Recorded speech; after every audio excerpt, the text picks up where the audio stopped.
This episode is brought to you by Shopify. Whether you're selling a little or a lot, Shopify helps you do your thing, however you cha-ching. From the launch your online shop stage, all the way to the we just hit 1 million orders stage. No matter what stage you're in, Shopify's there to help you grow.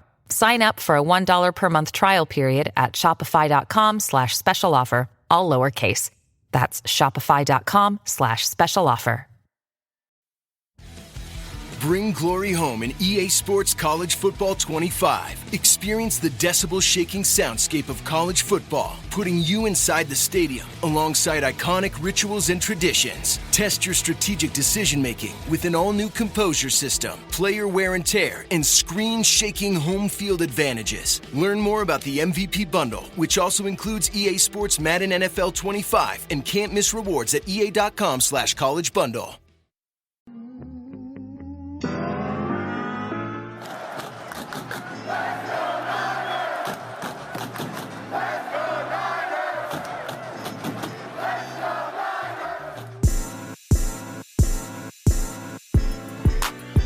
Welcome into 49ers Access. My name is Sterling Bennett. Just now back from day number 3 at 49ers training camp and practice number 2. It was a good one yesterday. The defense certainly won. Today, more of a mixed bag from both groupings, but I will say this, Brock Purdy had himself a day at training camp. Gonna get into, again, Brock Purdy. ESPN predicted what his new contract extension could look like. We'll dive into that. We'll also talk about Nick Bosa, some young defensive backs still proving themselves on the gridiron, some dark horse candidates for a roster spot, some offensive line rotation stuff. Nick Sorensen talked today, and we'll get into literally everything that we saw on the practice field in regards to Niners training camp. Want to kindly ask you to like, share, and subscribe if you like the content. And if you're listening on the audio platforms, to leave a review, give us 5 stars. Tell us anything you want. Just give us 5 stars. Doesn't matter what it is. And without further ado, let's dive into training camp day number 3, because it was a good one. Some housekeeping, though. We had some absences on the day. We actually had one absence on the day. That is Trent Williams, who is still holding out, wanting a new contract. Basically, he wants a raise. There's no updates on him, just waiting to see when San Francisco and Trent Williams can come to an agreement.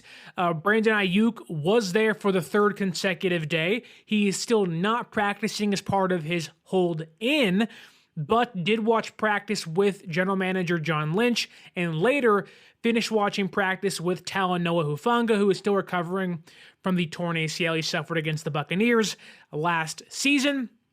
No movement there from what we know in regards to getting an extension, but good to see him and John Lynch are talking, communicating, and it seems like the windows of conversation are open between Brandon Aiyuk and the San Francisco 49ers.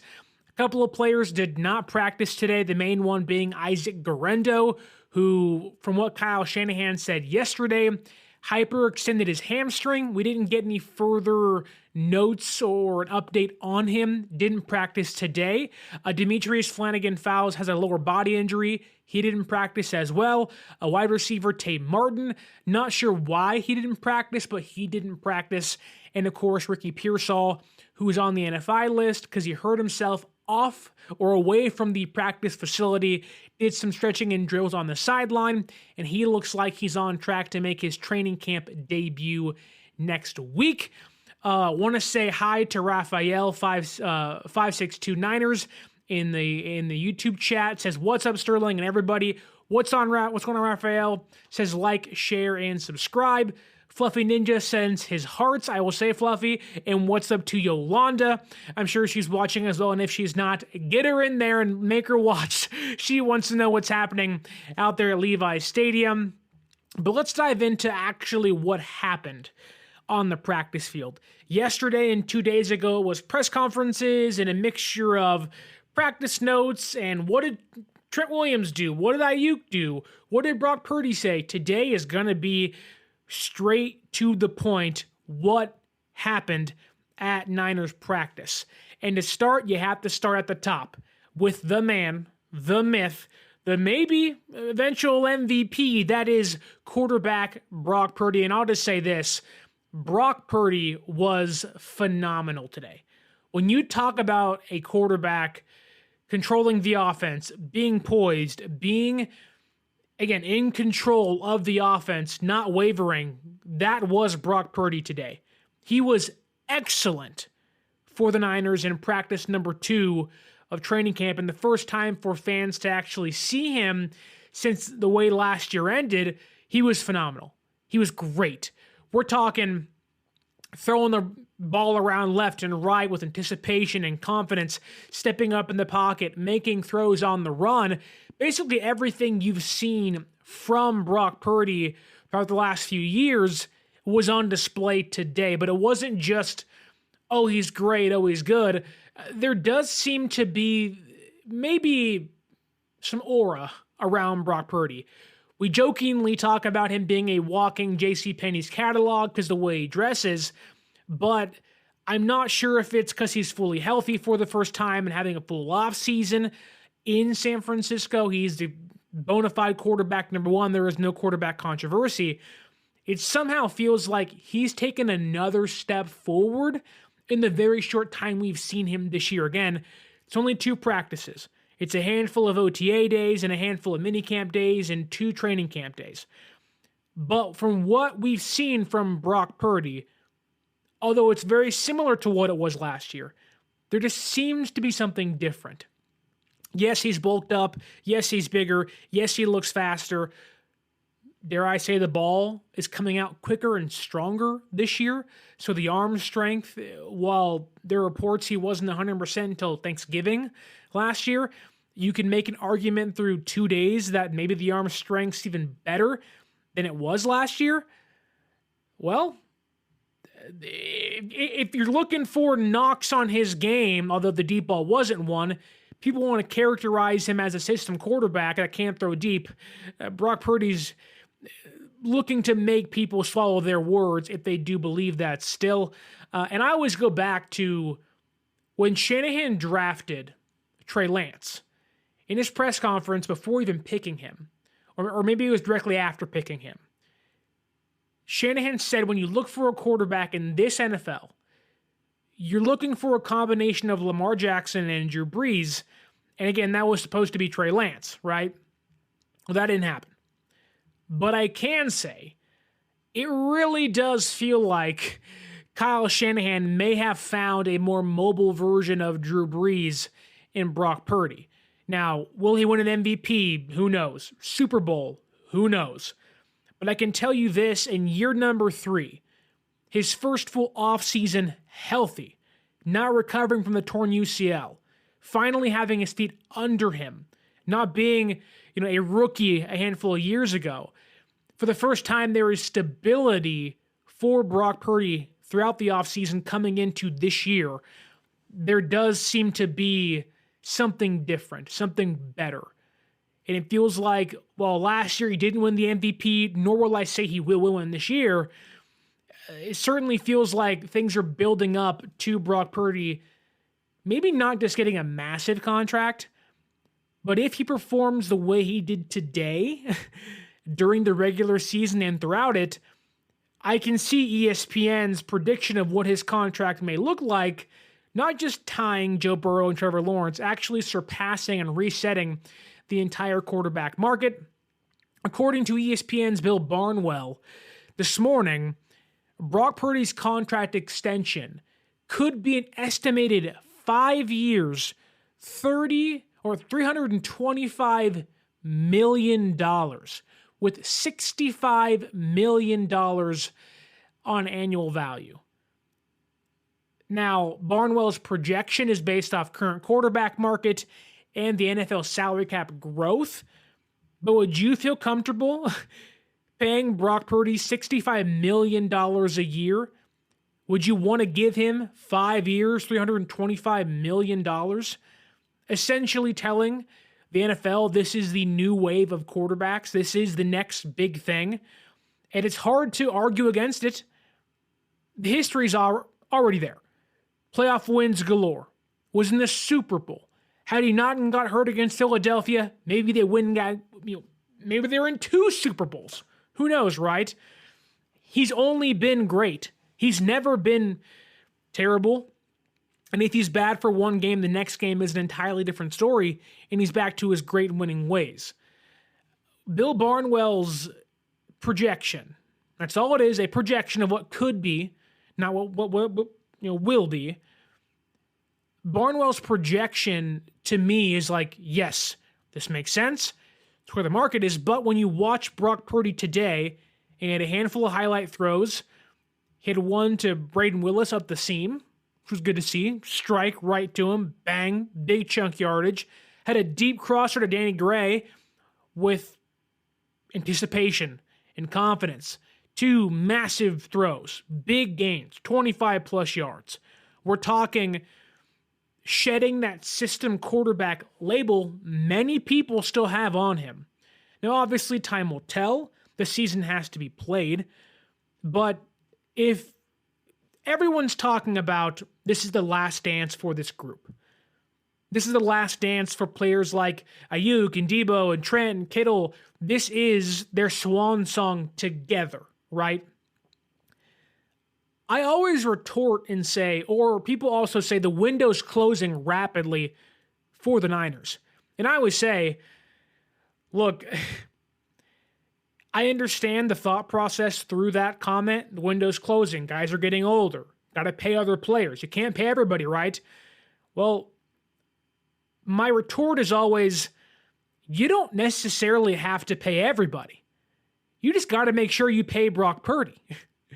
Because if Brock Purdy's who you think he is, that window is going to be open for, you hope, the majority of his next contract. You've been to 1 Super Bowl with him already. Maybe could have been in 2. And you've only lost 2 playoff games. One of those was in overtime in the Super Bowl in which you had the lead multiple times. And the other one, he snapped his UCL in the first drive of the game.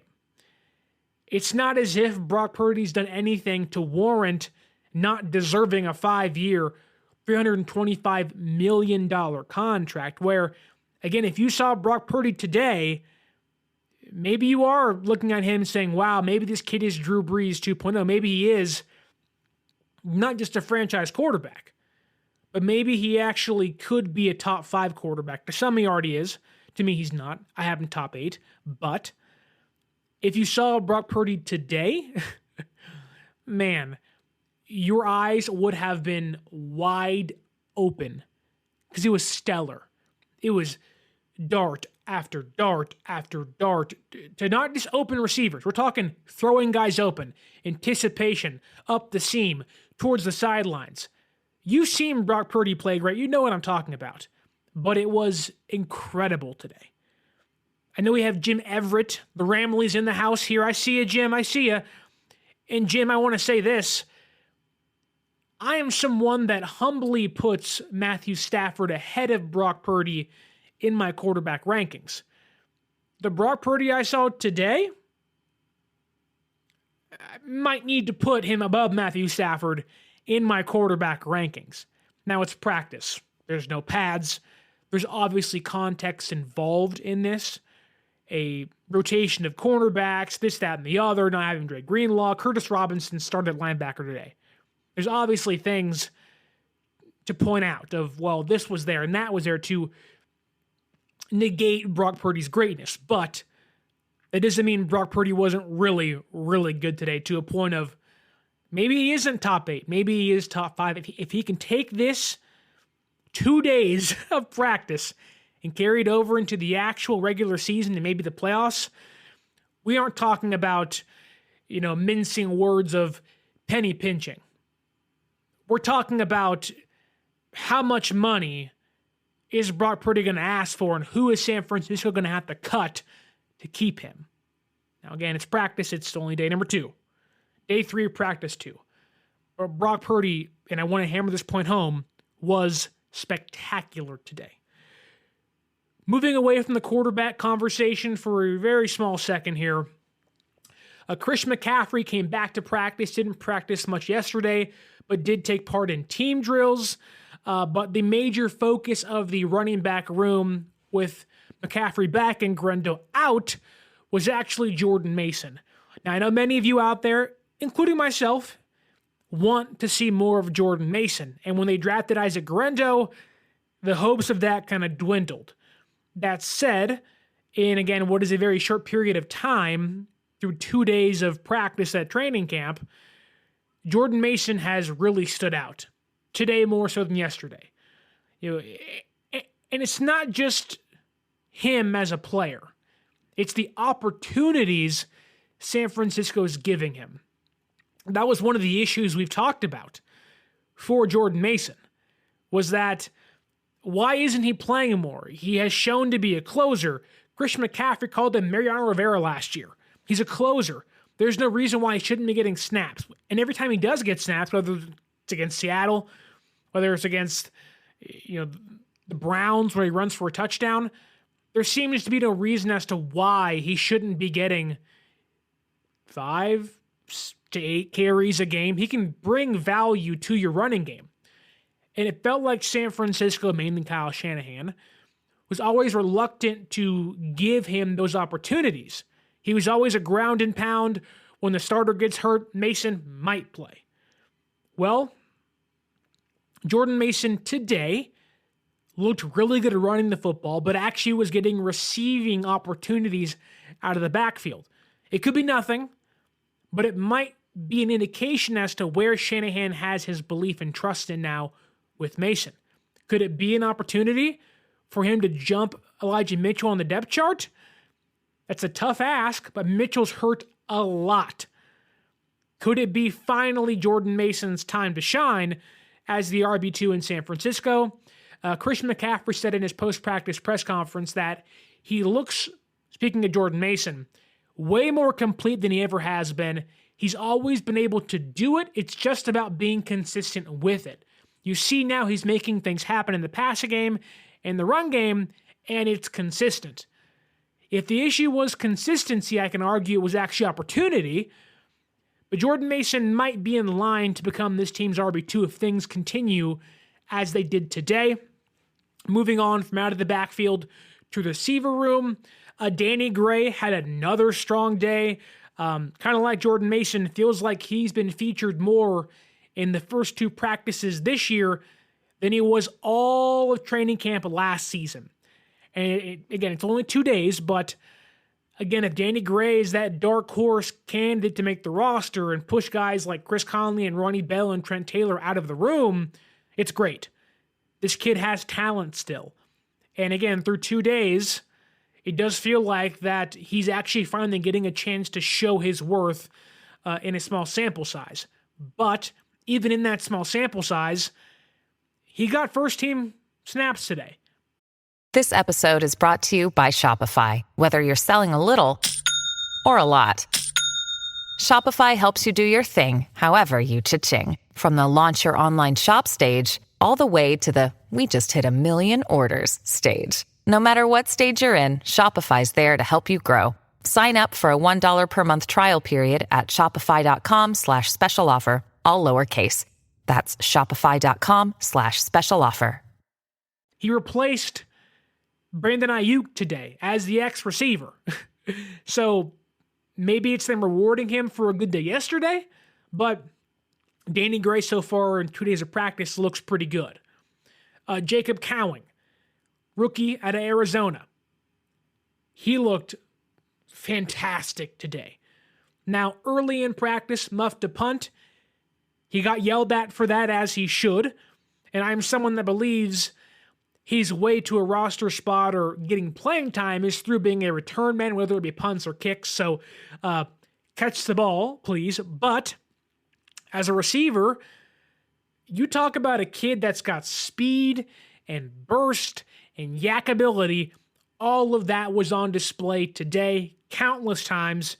And for a young receiver like himself, where Aiyuk's not playing because of the hold-in, Pearsall's injured, he's making the most of the reps he's getting. Once those guys come back, he may not play much. He may not get many reps. And through, again, 2 days, at least as of today, more importantly, making the most of those reps, showing the speed, showing what he can be in this offense. I think for a smaller player like himself, although very intelligent, has the ability to run through people. He has the speed. I think showing his strengths and getting those on display early are going to mean a lot for a young player like himself. You have to make the most of no Aiyuk and no Pearsall, and he's doing so far. Deebo Samuel, another great day. Obviously, we know Deebo Samuel's a great player. Former All-Pro, he's carried the offense countless times. He is the second most important player to this offense, outside of Christian McCaffrey, right? Came into camp. We saw him yesterday for the first time in impeccable shape. The body looks right. He's lost some weight. Looks like he's gearing up for, again, a career season. And today just made guys look foolish. I mean, he and Brock Purdy are dialed in. Continues to show why he's just built different. There's no one like Deebo Samuel. Showed that today. There was a play where he and Rock Ya-Sin were kind of fighting for the ball, and Deebo Samuel essentially said, I'm Deebo Samuel for a reason, and tossed that sucker aside. And it was like, oh my God, Deebo, you are a dangerous, dangerous man. And not a good look for Rock Ya-Sin, but Deebo Samuel in day number 2 of practice already kind of showing his will or announcing himself to a player trying to make the roster. So really strong days from Danny Gray, Jacob Cowing flourished today, and Deebo Samuel still doing Deebo Samuel type things. Let's move to the offensive line, because the offensive line rotation continues. John Feliciano and Jake Brendel were rotating at center, which again, like yesterday, goes back to my bold prediction of Feliciano is going to start at center come week 1. Now, I'm not sure if it's a health issue for Brendel or they just want to continue to get Feliciano snaps, because currently he is this team's backup center. But I also know that Nick Zakel and Ben Barch are getting reps with the third and second teams. That said, it's not just Feliciano getting snaps with the second team or mixing in here or there. He's getting legitimate first-string reps at center. And it could be a Jake Brendel knee arthritis issue. We don't know exactly. We know he's 100% clear, but is he 100% healthy? Who knows? But this is second straight day that there could be a competition brewing for the center position. And because of that, Spencer Burford continues to get almost all of these starting right guard reps, which again is what I said for the bold predictions, that we are going to have these competitions. We are going to see Jake Brendel maybe lose his job at center. Now, I'm not rooting for that. Jake Brendel's is second team Pro Bowler or an alternate a couple years ago. Maybe it was second team All-Pro, whatever he was. He's a veteran center. You rarely ever do you want to change centers. Kyle Shanahan doesn't feel like that kind of guy. He wants a vet in that room. Now, Feliciano fits that mold, but ultimately kind of makes your room weaker in regards to depth if you do that. But it does feel like Kyle Shanahan's trying to get the most out of Feliciano, out of Brendel, and Burford. I mean, Jarrett Kingston's getting tackle reps, which didn't really feel like a tackle, but he was getting right tackle reps today. Not with the first team, mind you, but still. And there hasn't been much to say about Dominic Pooney. I am someone, and to clarify this, with no pads, and you really can't tackle the quarterback or make tackles at all, I am making no assumptions or taking away judgment from the offensive lines or defensive lines. It is so hard to do so. Obviously, you can do some, and we'll do here in a little bit with Nick Bosa and Yetur Matos, but offensive line, when you can't touch anybody, when you don't have pads on, and you're not allowed to get physical, I can't grade you, nor can anybody else. Anyone telling you that, oh, this offensive line was great and this guy wasn't good, no. It's super, super hard. The pads have to come on, and even then, it's really a preseason game that does it for you, for someone on the outside looking in like we all are, right? And even being there, it's hard. Sometimes you aren't focused on each play. All you see is the result, not how it happened, right? So just some small stuff. Feliciano, Brendel at center with the first team. Burford still at right guard. We'll see. But competition feels like it's brewing at the center and guard positions. Moving to the other side of the trenches. And let's talk about Nick Bosa, because it is Nick Bosa's world, and we are just living in it. I know last year, for the Niner fans, for the faithful, and Nick Bosa himself, probably wasn't his best. He wasn't bad by any means. He was still great, but we've known Nick Bosa to be a defensive player of the year. Last year wasn't up to that standard, right? This year, mainly today, you want to talk about a man that has the offensive line wrapped around his finger. He was making Jalen Moore and Colton McKivitz look like scrubs. There's always, when a defensive player, mainly an edge rusher, gets to go against the backup tackles, he's licking his chops. It's his sole purpose is to make them look like scrubs, to make them look like backups, to go, you're putting this guy on me? Nick Bosa had his way multiple times with Jalen Moore and even starting right tackle Colton McKivitz. And there was a couple times it was against George Kittle. Like, Nick Bosa was just on another level. Brock Purdy playing at a high level, Nick Bosa playing at a high level today on the defensive line. I don't think there was a play where he wasn't either in the backfield getting a pressure or getting a sack. I mean, you want to talk about him playing back up to his potential. I mean, Nick Bosa looked darn good today. Next to him, though, was a new signee, Yetur Gross-Matos, former Carolina Panther last year, and they brought him in to kind of be the Charles Omenihu of this iteration of our defensive line in San Francisco. And yesterday, it wasn't an amazing day, but almost had a sack, if you want to call would-be sacks. But today, much better. He stuffed some runs. He was getting pressure. You know, he and Fred Warner combined for a massive play to kind of, there's like a little toss left to Jordan Mason. He blew that up. Also had a would-be sack today. Would have been his second of the training camp practices so far. So good signs from a player that was misused in Carolina. They really didn't know what to do with him. They changed regimes a handful of times with him there. You're hoping they can kind of dial in or dial him into what he's actually going to be doing and utilize him correctly. And you're hoping, well, you're not hoping this, but you're hoping you can get the same production from a player like Gross-Matos, like Charles Omenihu. You're just hoping they don't leave for a big contract and go to Kansas City in the offseason. But a good day for Yetur Gross-Matos, a good sign. And I truly believe that this edge group is very thin, right? It's Bosa, it's Floyd, it's Gross-Matos, it's Beal Jr., and basically Austin Bryant and Robert, and Drake Jackson, right? There isn't much depth there. So they're relying on a player like Gross-Matos to carry that second unit.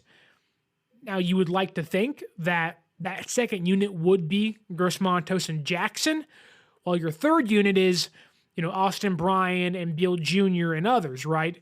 That said, there's a lot of pressure on players like Gross-Matos, Drake Jackson, whoever's going to be in that second unit to anchor down because there's not much depth there.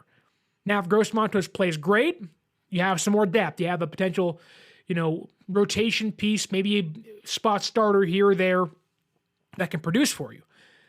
But if they play down and Drake Jackson becomes a big turd like he has been the past 2 years, and Beal Jr., who I do like a lot, although I think he's much more of a spot, you have to pick your spots with him as a speed rusher, this offense or this defensive line could be in some danger of needing to find somebody else. But that's why you have $32 million in cap space in case you got to find somebody else to trade for during the season or before the season starts. But I am someone that believes that I like Floyd. Obviously, you love Bosa, but you need guys like Gross Matos to step up. Not just want, again, you need them to step things up during the offseason. But a good day from him. Moving from the defensive line to the secondary, wasn't much to discuss about linebackers today. Curtis Robinson's getting first team reps. I wouldn't look into that too much. But the secondary, much bigger story. Darrell Luter Jr., a player that we've discussed a handful of times. Going back to last year, San Francisco seemingly has high hopes for him to maybe be a starter. I know last year, had he had the actual offseason program, I think they would have wanted to see what he can do out there. This year, getting the opportunity with the second and third teams, mainly second team, I believe, from what I could make of today. But in his second day out there on the field, had a really nice interception, went up and got it, wrestled the ball away from Juwan Jennings, who was targeted by Joshua Dobbs. So that's what you're hearing correctly. That's 2 consecutive days of underthrown interceptions by Josh Dobbs. Not a great look, but when there's bad from a quarterback in practice, there is good for a defense. Yesterday with Malik Mustafa, who benefited from Josh Dobbs' underthrows. Today it was Darrell Luter Jr., who goes up and gets it and wrestles away from Juwan Jennings. And yes, Bobo, I am saying Nick Bosa is earning his money. Yes, I am. He was really good today. Darrell Luter Jr. in a room that's really crowded. For having the lack of depth at edge rusher, San Francisco has a ton of depth at cornerback. Again, Mooney Ward, Lenore, Yadam, Bernardo Green, Darrell Luter Jr., Samuel Womack, Ambry Thomas, Chase Lucas, Rock Ya-Sin. There's 7 to 9 guys in that group that realistically could have a roster spot. Obviously, I have my choices who I want to win jobs, who I think will win jobs. But Darrell Luter Jr., a good sign today to get an interception. Nick Sorensen, he was a big ball meeting guy. Big meeting guy about getting turnovers, forcing takeaways. And for 2 young secondary pieces on back-to-back days, you get turnovers and takeaways. I have to believe that that's going to kind of sit well in the mind of new defensive coordinator Nick Sorensen.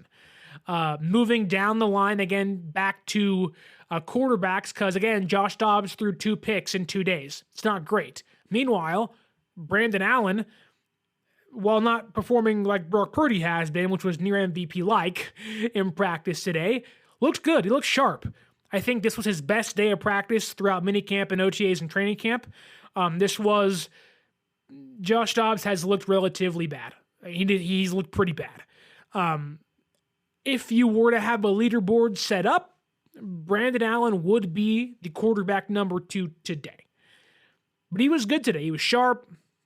He wasn't throwing interceptions like Joshua Dobbs has. He wasn't underthrowing balls consistently like Josh Dobbs has, but has been, while not great, has been more of a steady Eddie compared to Joshua Dobbs, who has been Mr. Inconsistent. So make of that what you will, but it's what's happening. I don't love that. I'd rather Joshua Dobbs be quarterback 2 and him play well, but you have to go with the hot hand as your quarterback 2. That's been Brandon Allen so far. Moving back to the secondary for a second, because we have some safety news to discuss. Jair Brown and George Odom were taking first-team reps today, which makes sense. Hufunga's not practicing, and you want to make sure players like Mustafa, Taylor Hawkins, and others in that group, get their feet wet, whether it's coming back from injury or being a rookie. You want to make sure that they have a full grasp of the defense first before facing players like Kittle and McCaffrey and Deebo Samuel, right? So Brown and Odom took first-team reps today. We'll see if that continues tomorrow. But like I said earlier, Darrell Luter Jr. was good today, gets an interception. Malik Mustafa today, who had a pick yesterday, almost had his second interception of the day, or of training camp today, while while covering a player on a Brandon Allen broken play. It broke down. Allen kind of threw it up. He got pressured. It was like, what's going on here? He threw it away. But Mustafa almost had his second pick of training camp so far. Great stuff to see. Again, Nick Sorensen is the ball guy, right? He is someone that praises and wants takeovers and turnovers. Darrell Luter Jr. and Mustafa almost had his second one of the day. And arguably, if you want to get into the weeds here, almost had his third takeaway. Interception yesterday, and was in on a forced fumble and recovery yesterday as well. So Mustafa making a really good early impression. And these things go a long way, but Malik Mustafa today was the first player on the field. He was the first player out there. That stuff matters. Not to everybody, but to me. Is it meaningless on a random Thursday afternoon? Sure. But when I see a young rookie, mid-round pick like Malik Mustafa in a room where there is a job up for grabs, he needs to prove himself. He needs to show the Niners brass, the coaching staff, that, hey, I mean business. Being the first person out there means a lot. You want to know why? Because to me, that mirrors what Talanoa Hufanga did. Now, Hufanga didn't play much in his first year. Was a special teamer who didn't make an impact until the Green Bay Packers game in the snow at Lambeau Field, right? But it's stuff like that, being there to practice early, being the first person out there, setting a tone, then on the field, getting takeaways, getting turnovers, being around the football consistently. It's almost like Malik Mustafa is mimicking exactly what Hufanga did in his first few years to make an impression on not just the fan base, but the coaching staff. The Niners let go of Jaquiski Tartt for right reasons, but because Hufanga made such an impression on them, they trusted him. They believed in him. Now, being there early and being terrible in practice won't cut it, obviously. But it's when you can match being there early in practice, setting a tone, then crushing it in camp, and at practice, which Mustafa has done through 2 days. That's what changes a coach's mindset. That's what makes them think, hey, this kid may be on to something.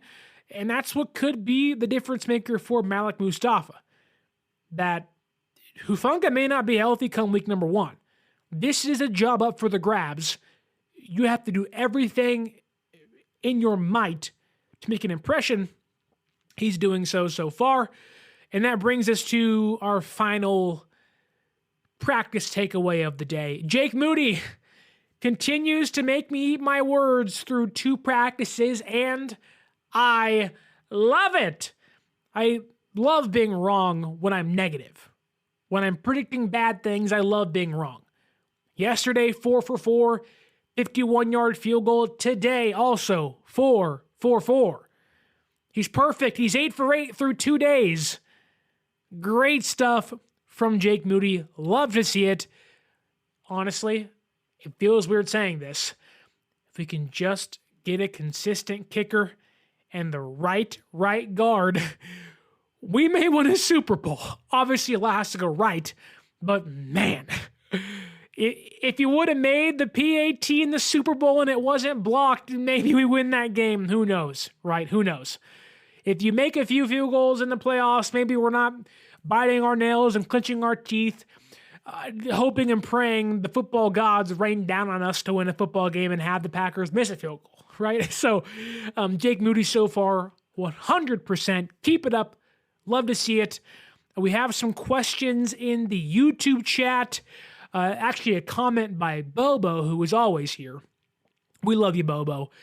Trent Williams or Brandon Aiyuk, one of them has got to go. Hey, it's Kaylee Cuoco for Priceline. Ready to go to your happy place for a happy price? Well, why didn't you say so? Just download the Priceline app right now and save up to 60% on hotels. So whether it's Cousin Kevin's Kazoo Concert in Kansas City, go Kevin, or Becky's Bachelorette Bash in Bermuda, you never have to miss a trip ever again. So download the Priceline app today. Your savings are waiting. Go Go to your happy place for a happy price. Go to your happy price, Priceline. No. No, neither one of them has to go. In fact, they'll both get paid. Although San Francisco is much, much more open to trading Brandon Aiyuk than Trent Williams, but both will get paid. I think it's only a matter of time before both those deals get done. Williams has all the leverage in negotiations with San Francisco. Meanwhile, the Niners have all the leverage with Brandon Aiyuk. So we're just counting down the days now. Both those deals will get done. Unless something crazy happens, then we're having a whole different conversation of, oh my goodness, the house is on fire. No one go in there, right? But everything's going to be okay. In fact, I had a friend text me today, and I think this is where a lot of fans are at. I work at 95.7 The Game, and one of my friends there, coworker, said, is any other team dealing with this contract crap as much as the Niners? Freaking Trent now? And I said, CeeDee Lamb's holding out. Don't worry in Dallas.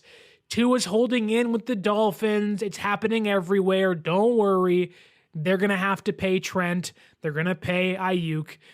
And I think this next text is where maybe you're at, where I've kind of been for a little bit of time, but I know a lot of fans are here.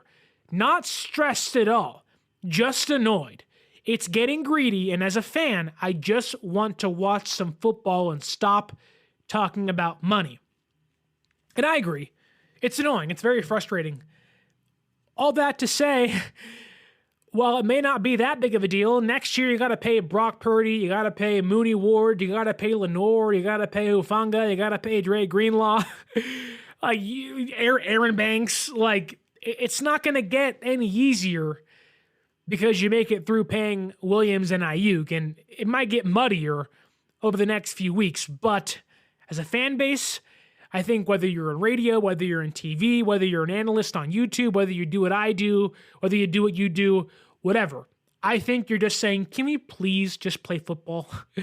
I'm so tired of the money conversation. It's been filling my inbox for months. I'm tired of it. But how about a better conversation?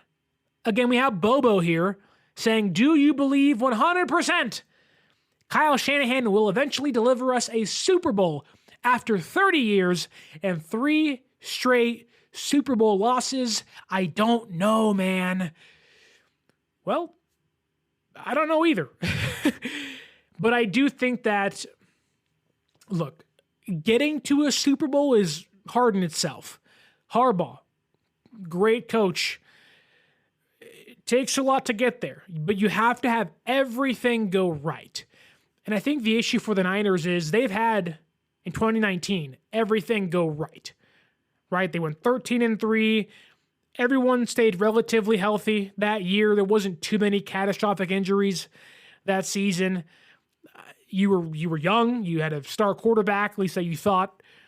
And your defense was great. You had a second overall pick. Nick Bosa was there. Felt like a new dynasty was being built. Everything goes right. You beat the Packers by a lot of points handily. You didn't even need a quarterback. You beat the Vikings at home, and then get to Kansas City, and you had them beat. And it was like, man. This past year, everything goes right until the playoffs, where effort's not there. You're not running the football well. You're not defending the run well. But you get lucky. And you get lucky against the Packers, who are going to be good again this year, and I think are going to be good for a long time now. Jordan Love and the floor out there with the weapons they have. And the Lions, who I don't know how long they're going to be good, but they're here, at least for the next 2 or 3 years. They're here until Jared Goff falls apart, and they got to rebuild that thing with a young quarterback, right? You got lucky.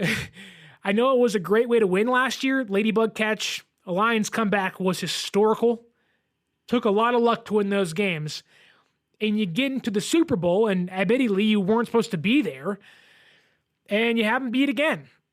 And, you can credit the Chiefs and Steve Spagnuolo all you want, and they should, and you should. They deserve all the credit in the world. It just feels like that the moment while it's not too big for Kyle, that there are still times where his brain kind of locks up, or when the opposition makes a change, whether it's defensively or offensively, mainly defensively, with Spagnuolo in Kansas City, that it's not, he doesn't see the whole picture. That part of his brain gets a little clouded. And it's easy to say that for us. We're watching a game on TV, we're in the stands, we're analyzing from our Monday morning quarterback spot, right? And it's all hindsight's 2020. But I don't think it's a coincidence. Like Andy Reid was, that's why it's the big comparison. You know, do you want to fire Kyle Shanahan in 3 or 4 years when you lose another one? Or you never get back to one? Or and be on the receiving end of watching him win 3 or 4 elsewhere, like the Eagles are with Andy Reid? To be fair, Philadelphia has won one since Andy Reid left, but there's that risk of, do you want to be competitive for 10 years and give yourself a chance every single year to be good, potentially win the whole darn thing, or would you want to restart, rebuild, and hope you find, greener pastures on the other side? It ain't always greener. It was a Jim Tom Sula and a Chip Kelly dry basin for 2 years in San Francisco.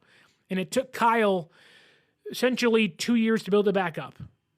And it was fast. It's only a 4-year difference. But I think Kyle Shanahan, in the middle of training camp or day 2 of training camp or whatever it is now, day 3 of training camp, practice number 2, I think Kyle Shanahan can win a Super Bowl. I think Kyle Shanahan will eventually win a Super Bowl, whether it's with Brock Purdy at quarterback, Deebo Samuel at receiver, Christian McCaffrey at running back. I don't know what that's going to look like, but I do think if the Niners can hold on and Jed York could not get impatient, eventually that bow breaks and you walk over into the promised land. I grew up in private school my entire life, right?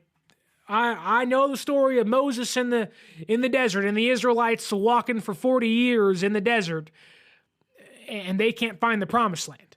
Eventually, it took a change, whether it's at quarterback or the leader of the Israelites. They had to make a change, and they got over the hump, right? That said, that change I don't think is Kyle Shanahan needing to go anywhere. I think Kyle Shanahan is more than equipped to win a Super Bowl. I think Kyle Shanahan has been walking in that desert for 40 years. Maybe it's 30. Maybe he has to walk 10 more. All I know is he's 20 years into his coaching career. Maybe he has to wait the actual 40 years to get in. And it's not a metaphor or an example of what could be coming. But I think Kyle Shanahan, you ask anybody, at least a top 5 coach, arguably top 2 coach in football right now. For as great as Mike Tomlin is, the Pittsburgh Steelers would fire Mike Tomlin for Kyle Shanahan. And take Mike Tomlin, for example. Mike Tomlin's a great head coach. I love and respect the heck out of Mike Tomlin. My friend's a Steeler fan. I don't know how the heck they haven't had a losing season. Great coach out there. He's only won one. Only won one Super Bowl. And it was like 15 years ago now, or whatever it was. A long time ago. But he's still there. Want to know why? They're competitive every single year. I think the low end of Kyle Shanahan is a Mike Tomlin-like 10-year run where they never have a losing season. But the plus or the upside is you get an Andy Reid where, oh my goodness, you have a dynasty on your hands where you have the 1980s Niners all over again. Now, will it happen? It's really tough to say. Tom Brady wasn't supposed to happen. Mahomes wasn't supposed to be the next coming of Mahomes. He's one of one, I guess. And Brock Purdy wasn't supposed to happen either. So it's the NFL. It's sports. That said, I think Kyle Shanahan 100% will win a Super Bowl. And I do believe whether it's this year or next year in 20 years, it will be with the San Francisco 49ers. But it's day number 3 of training camp, Bobo. Let's not get ahead of ourselves. I will say this, though, to give you a little tease of what's coming up in the next month or so. There's that little gap in between the preseason and the regular season. In that little gap, you are going to get my 2024 season predictions for each division, the playoffs, the Super Bowl winner. And let me tell you, you are not going to want to miss that. But that wraps up our coverage for day number 3 in practice number 2 of Niners training camp. It was a good day for the offense. Brock Purdy and Deebo Samuel were this, in tune magic. Nick Bosa was just wreaking havoc on the offense. Young defensive backs are shining, and we hope it's the start of another great run to the playoffs. But I kindly ask you, just as you did yesterday, and hopefully you'll do right now, don't forget to like, share, and subscribe to the YouTube channel and the podcasting platforms. If you're on the podcasting platforms, leave us a 5-star review. Say anything you want. Doesn't matter. Tell us what you think training camp, your biggest takeaway has been so far. What do you think of the episode you're currently listening or watching? Give us 5 stars, and I appreciate it so much. If you're on YouTube, hit that bell notification, because we are going to be live tomorrow reacting to day number 4 in practice number 3 of San Francisco 49ers training camp. If you kindly would follow us on social media as training camp is progressing, that's where you can find every single update. The Twitter is 49ers_access. The Instagram is 49ers.access. And if you would like to see your Niners play live and in person, whether it's against the Jets in week 1, a middle of the season game in Timbuktu, it does not matter. If you want to be in Buffalo and Green Bay in the middle of the winter watching your Niners play, use our promo code 49ers Access. It's 49ERSACCESS at SeatGeek.com and save yourself $20 off your first purchase. Again, like, share, subscribe, leave that review. And as always, thank you so much for watching and listening. My name is Sterling Bennett. And until next time, stay faithful.